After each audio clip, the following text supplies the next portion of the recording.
tak kalau bamulo enggo menempe di kulit dahan duduk di ujung-ujung rantiang. De elok baso batang limau urang bata dua di bawah naik samalam dia gia lapik kok lapar dia gia makan. Tapi dek lamo lambek menumpang mulai berpucuk salai daun. Kian hari semakin rimbun urek menjala-jala juo kini melilik mengulampai. Akhir kato kesudahan kalam inyo babatang badahan rampak barantiang badaun rimbun babungo babuah labek kalah lah limau dek.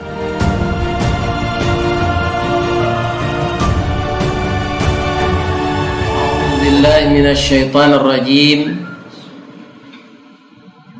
Bismillahirrahmanirrahim. Hamdan wa syukran lillah, salatan wa salaman ala rasulillah wa ala alihi wa ashabihi wa mawala wa la hawla wa la quwwata illa billah, amma ba'd. Yang kita muliakan Bapak Manajer beserta seluruh jajaran PT Daikin, yang saya dengar tadi usianya sudah sangat tua, 1924. Jadi duluan dari gempa Padang Panjang. Gempa Padang Panjang itu tahun 1926. Dan itu kadang-kadang bagi orang tua-tua kita di Sumatera Barat ini dijadikan ukuran akte kelahiran. Kapan Bapak lahir, Pak? Agak seledang Gampo Padang Panjang. Itu tahun 26. Yang kami hormati Bapak DPD Apitu Sumbar yang telah hadir di ruangan Hotel Daima ini dalam rangka kita menunggu beduk berbuka. Sekarang karena semuanya sudah modern, tidak beduk lagi, tapi serene. Kalau di kampung saya di Bukit Tinggi di Kecamatan Baso, ndak lo beduk namanya, tabuh. Itu yang kita tunggu. Maka kita lakukan ceramah pendek menunggu berbuka ini. Saya berkesan tadi tujuannya acara kita ini menghubungkan silaturahim, membangun jembatan hati, bekerja sama dengan baik menurut aturan Allah Subhanahu wa Ta'ala. Mudah-mudahan apa yang dilakukan ini menjadi amal saleh bagi kita semua. Saya berterima kasih banyak ya, dengan difasilitasi oleh Hotel Daima bertemu dengan bapak-bapak. Silaturahmi atau silaturahim itu sangat penting. Kenapa? Kita lebih-lebih di Minangkabau ini, kalau orang Minang duduk basamo balapang-lapang, duduk sorang basampi-sampi. Ini kalau si Akang heran dia ini, gimana orang Minang ini? Kok basamo-samo tuh lapang-lapang, sampi lahnya. Sendiri-sendiri kok sempit. Jadi di Minang ini bapak-bapak yang terhormat, pantunnya itu banyak sindiran. Kalau ada teman saya dulu sama kerja orang Jawa, kalau pantunnya itu jelas-jelas saja. Pisang panggang dipanggang-panggang, resepnya diberi kunyit, anak orang dipandang-pandang, mau dilamar tak berduit. Kalau orang Minang lain pantunnya. Si kikih tabang marau, enggok di rantiang batang surian, manangih buruang patah sayo, mencaliak bungo balarangan. Nah, ini. Jadi ada ciri-ciri khas masing-masing itu. Kalau Islam dengan silaturahmi ini Apa ajaran Islam mengenai silaturahmi? Dalam hadis Rasul, kun kal yaden wala takun kal ainen. Hendaklah kamu seperti dua tangan, jangan seperti dua mata. Saya sekarang sudah 70 tahun kurang 2 bulan. Pasnya nanti 10 Juni. Kalau diizinkan Allah. Bisa saja kita meninggal sudah berbuka ini.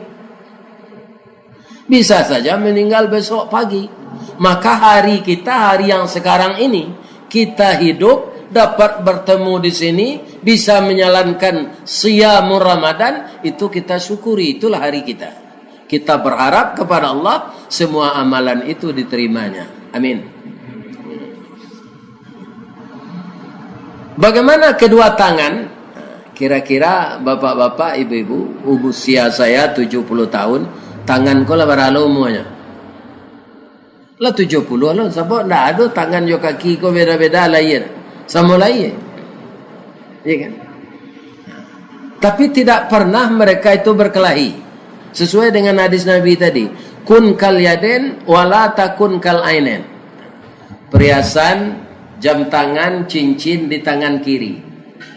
Tapi yang memasangkan tadi siapa? Pasti tangan kanan, dia tidak bisa pasang sendiri. Apakah ada iri, ketidaksenangan kepada tangan kiri ini oleh tangan kanan? Tidak ada. Pakailah cincin jam tu. Kamu itu kerap kali mawe dan kumuh-kumuh. Apakahlah narancak. Tapi nanti giliran kita berbuka, kita makan dan minum, itu tangan kanan. Tangan kiri tidak ikut. Tapi kalau jo sendo, apa beko makan, tangan kiri ko membantu jo garpu. Itulah itu. Tapi yang utama itu tangan kanan. Makanan yang enak-enak. Ini tangan ini persaudaraan. Begitu hendaknya persaudaraan kita membangun silaturahim itu. Tirulah dua tangan. Kenapa jalan langkah goyang tangan manusia itu indah dipandang? Ya kan? Karena kaki dan tangan itu tidak ada berlomba. Jadi gantian ke depan ke belakang. Begitu tangan itu.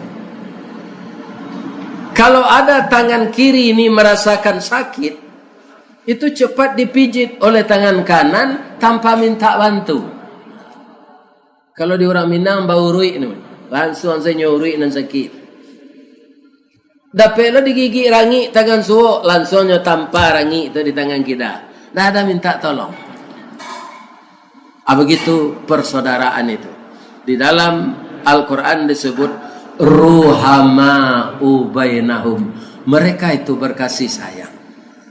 Karena dengan kebersamaan, kasih sayang, terbangun jembatan hati, semuanya kita lakukan dengan hati terbuka, baik, tidak ada merasa tidak senang kepada orang lain, apa saja pekerjaan yang berat jadi ringan. Di mana saja terletak suatu benda jauh akan jadi dekat. Di sinilah pentingnya silaturahim. Di manusia, berapa kayanya, berapa tinggi pangkatnya, itu tidak bisa hidup sendiri. Inilah salah satu ajaran Islam, selalu menghubungkan silaturahim. Yang kedua, kata Nabi, wala takun kal ainain. Jangan kamu seperti dua mata. Mata ini berdekatan tinggal, Pak. Yang membatas hanya hidung. Tapi mereka tidak ada toleransi. Kalau mengantuk mata kanan, maukah mata kiri berjaga-jaga jadi satpam? Tak mau dia. Jelas lo anda amunya itu tu Pak. Alalok kedua-duanya. Ada toleransi mata ini.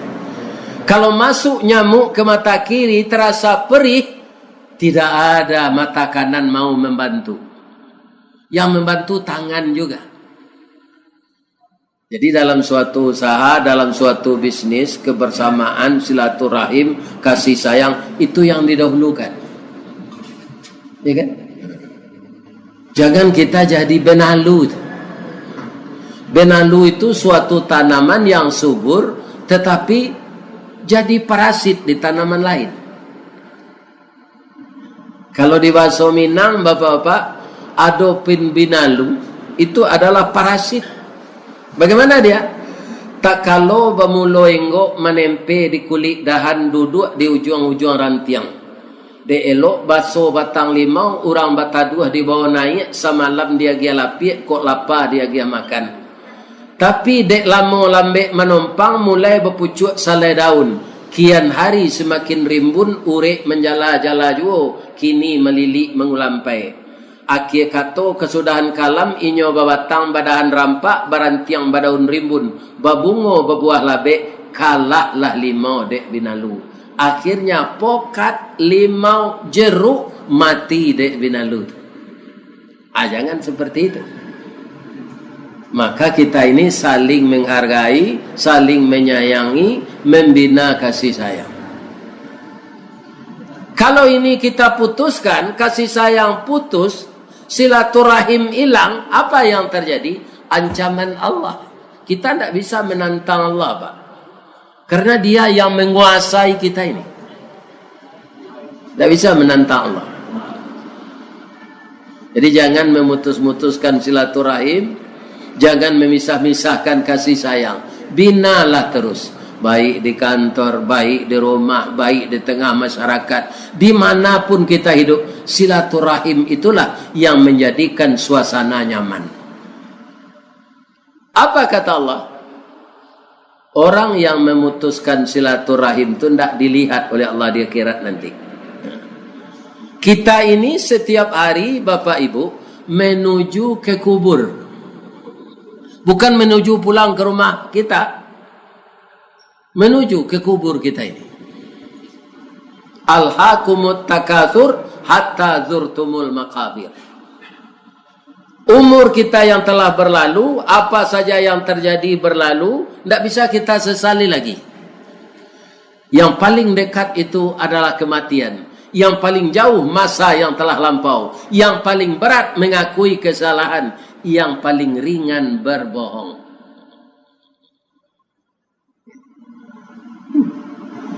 Jadi berhati-hatilah kita dalam hidup ini. Di bulan Ramadan ini banyak celah-celah untuk beramal baik disediakan Allah. Kenapa? Karena bulan itu disebut Sayyidus Suhur, penghulu dari sekalian bulan yang lain. Ya kan? Banyak amal-amal yang fadilah-fadilahnya akan kita petik sebanyak-banyaknya kalau kita manfaatkan dengan sebaik-baiknya pula. Sebab kesempatan itu tidak banyak.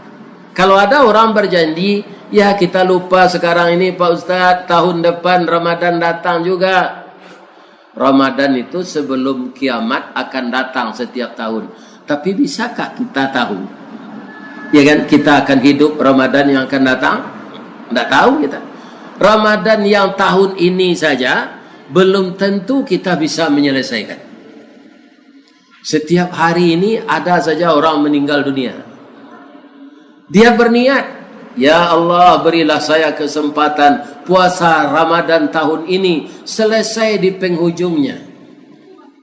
Tetapi ketika itu ajalnya sampai, pada saat ajal sampai itu tidak bisa berjanji lagi siapapun kita. Karena itu sudah ketentuan Allah Subhanahu wa ta'ala. Kita manfaatkanlah Ramadan tahun ini bersilaturahim, membina rumah tangga yang baik, ya kan? Kita bina persaudaraan, kemudian keluarkan hak orang lain. Sebab harta yang diberikan Allah itu tidak untuk kita semua. Siapa yang paling harus kita bantu dulu kalau kita ada kelebihan dari saudara kita? Ya kan? Wa atizal qurba haqqahu, bayarkanlah hak orang yang dekat denganmu.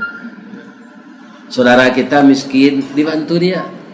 Ada orang ini Pak, dengan sahabatnya, dengan temannya, dengan rekannya, dia pemurah. Makan ke restoran ini, makan ke restoran itu, tapi saudaranya tidak dibantunya. Ini salah ini. Keluarga dekat dulu, baru yang lain. Baru sesudah itu wa atizal qurba haqqahu wal miskin. Baru orang-orang lain yang miskin. Kenapa begitu? Harta kita ini, bapak-bapak dan ibu-ibu, tak obahnya seperti air di kolam. Air di kolam itu ada sumber air masuk dari atas. Kemudian supaya air kolam itu ikannya sehat, yang telah lama di dalam dibuang pula ke bawah. Di bawah itu kolam orang yang kering bisa dapat air. Karena airnya bertukar terus, ikannya sehat. Saya sudah lihat itu kolam ikan di Kabupaten 50 kota. Ada orang yang kikir dengan air ini, takut kolamnya tadi akan kering, ya kan? Tidak dibiarkan air ke bawah. Ditambah tinggi juga pematangnya.